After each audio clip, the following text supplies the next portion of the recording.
The Sales Perch, a weekly podcast discussing sales styles, techniques, and strategies. Today we'll discuss the Presumptive Close, one of the most effective closes that I know of.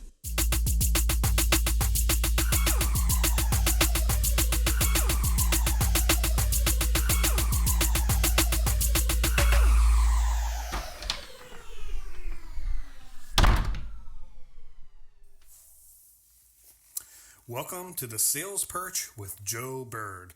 Thank you guys so much for listening, and it means more than you'll ever know to me. So today we're going to get into the assumptive or the presumptive close. Two different words mean the same thing. We're going to dive deep into that.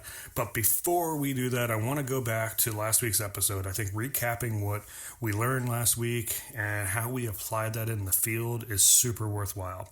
So last week we covered my favorite close, which is the feel, felt, found close. Super effective. And I'm going to tell you an example of how I used it out in the world, but I want you guys to reach out to me, shoot me a message, shoot me an email, hit me up on my site, hit me up on my socials, my Instagram, whatever. Let me know how you used it out in the field and how effective it was for you. I would love to hear it. So for me, using real estate, that's my life. I was in a home inspection situation, and it turned out that the seller, I'm representing the buyers, had made some septic repairs themselves without permitting. And kind of always a big deal, but certainly in this case, it's in what's called the Chesapeake Bay critical area, which means it's within 1,000 feet of the bay, and there are strict rules and regulations about what kind of septic system has to be in that kind of property when you make repairs and updates to it. So in this particular case, they had done one repair that's pretty gray, probably could have gotten away with it, no problem, just replacing a pipe, but they had decided to add a drain field or an absorption system, and it was done without permits in this area. And that's just not good. It's not going to, county finds out, they're going to force the new homeowners to replace it, et cetera, et cetera. So, we were kind of up against the opinion that, hey, it's good enough, it functions. The report didn't say it didn't function, it functioned fine, but they pointed out that it's not up to code. And so at that point, I realized that compassion and adding a human element to it is going to be the most effective way to have a real conversation about this. So, Mr. Seller, I completely feel and I understand your position. It's worked fine for 20 some years. The system's overkill. I get it. I understand. I feel you. And frankly, I've felt that way in my life sometimes, I've felt that, certain things on the house, certain code things are kind of silly, kind of pointless. But what I've found is, especially when you're selling the house, it just has to be done right. There's too many legal ramifications. Things come back at you. It just doesn't make sense. It's got to be done the right way. So what I did there is I had the compassion, the personal, that's the human element, but then my experience and why, the opinion there is different. So we still have a long way to go in negotiating on this. It's kind of a disaster. We'll maybe work it out, maybe we don't, but at least at this point, the buyer is empowered with the knowledge to make the right decisions, and it is what it is. We can't change the fact that this work was done. We can't change the fact that it takes a long time and a lot of effort to get the county involved. So we'll see where it goes. But that was a great way, because prior to that, we were barking at a tree, if you will. It wasn't going to get anywhere. So please, Pat, let me know what worked for you, how you used it out in the field. So let's shift gears to today's topic, which is the assumptive or the presumptive close. It's pretty straightforward what it is. It's making a close with the assumption that you've already gotten the deal. You're not asking for the business anymore. You're just assuming that they've already said yes, and you're going to the next step. So it's a way to kind of push it on to the next step. So again, using real estate in my wheelhouse here, if you're talking to a seller, a very common way to close in a listing appointment would be like, hey, so we've discussed the pricing. We seem to be on the same page there. We've discussed how we market the property, how we bring you buyers. We're on the same page there. We've discussed the timelines. We've discussed the finances. So have I said things that make enough sense for you to move forward today? Or has what I said made you want to sign the contract? Or something along those lines, where you're just basically saying, we've reviewed it all. Do you want to hire me? It works, great.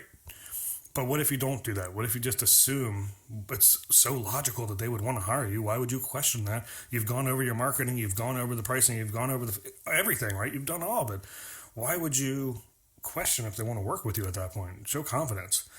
So it sounds like everything I've said today makes a lot of sense.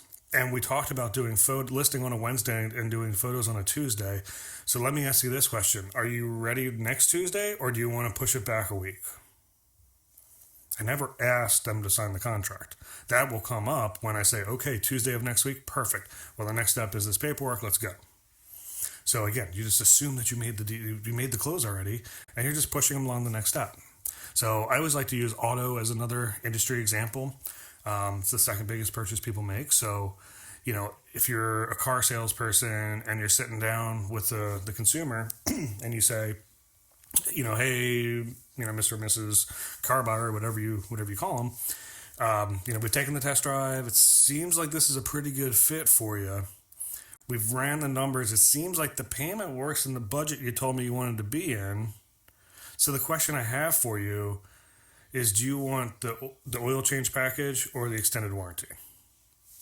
You're assuming that they're going to say yes. They love the car, the numbers work. You've cleared that out. Why would you question if they want the car? You've handled all hurdles that they have. They've already negotiated the trade-in. You've already done all that. Like, the deal's done. So let me ask you this question. Do you want to go ahead and take the maintenance package? I think it's a great deal. I got it on my car. Boom, boom, boom, boom, right?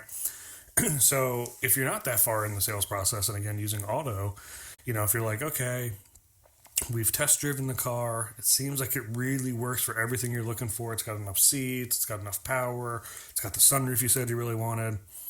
Maybe you haven't run numbers yet, right? So the next step is to run numbers, but you know that they're emotionally attached to this car at this point.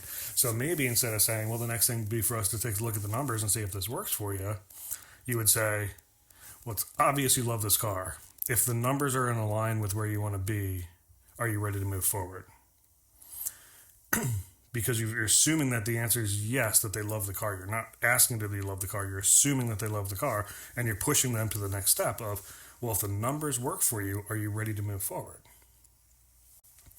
You could take that a step further and say, hey, you test drove the car. It seems like it matches all the criteria you gave me. I know that these numbers are going to fall in line. Let's go ahead and sit down and take this to the next step. You're assuming that they're ready to push forward. You're not asking them to come sit down. You're saying, let's go ahead and sit down. So that's the assumptive, presumptive close. I think it's super effective. I used it today, frankly, in an appointment. I didn't ask if they were ready. I think this is a great story. So I was on a listing appointment that I would call kind of a cool. They came to me based on my presence, my reputation, which is amazing. That's the best kind of lead you can get, is some random person finds you because of your reviews and all that kind of stuff. Awesome.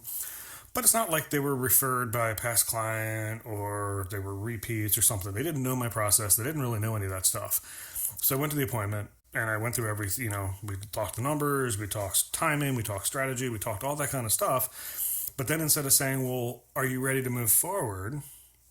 I said, well, then we mentioned getting on the market in 2 weeks and we need to get a painter in here. So I can go ahead and get a lockbox set and get some painters on schedule for some estimates while you're still in town. I'll go ahead and send you the paperwork to sign electronically to make it super easy for you. If we can get that done today, then I can go ahead and get people on schedule starting later this week. Now, I want to be clear here. I didn't close for signatures in person on the wet signatures on the piece of paper in front of me because the wife was already moved out of state. If I had both signers in front of me, I 100% would close for the signatures, and that would have been something along the lines of, so I know we have a tight timeline here. You want to be listed in the next 2 or 3 weeks, and we need to get painters in here. So we're going to go ahead and sign this paperwork today so that I can leave here and I can put a lockbox on here on my way out, and I can hit the phones and get some painters set up for you so we can get estimates while you're still in town before you head out. Let's go. I'm assuming, I never asked, are they ready to hire me? I never asked if it made sense. I just said, this is what we're doing. Let's go. And I would have pushed contract in front of him, had him sign the contract. But in this case, the wife was already gone. So getting the husband to sign it in front of me doesn't give me a bona fide contract. So why? I'm just going to make it easy for them. I'm going to go the easy route and just say, instead of us sitting here going through 60 pages worth of paperwork and signing your name 50 times, why don't I just go ahead and ask you the next 15 questions that fills out the blanks, and I can send everything to you electronically. It's super easy, super simple. Let's go. So I took the easy route. I made it a simple process for them, but I presumed that they were ready to hire me. And that assumption paid off.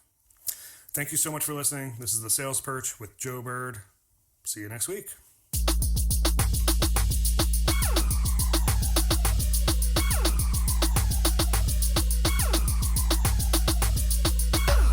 Thank you for listening to the Sales Perch by Joe Bird. Having sold over 1,000 houses personally in the last 12 years, in addition to running one of the top real estate teams in the state of Maryland, I am looking forward to imparting my knowledge and wisdom, as well as sitting in the trenches with you to learn alongside you.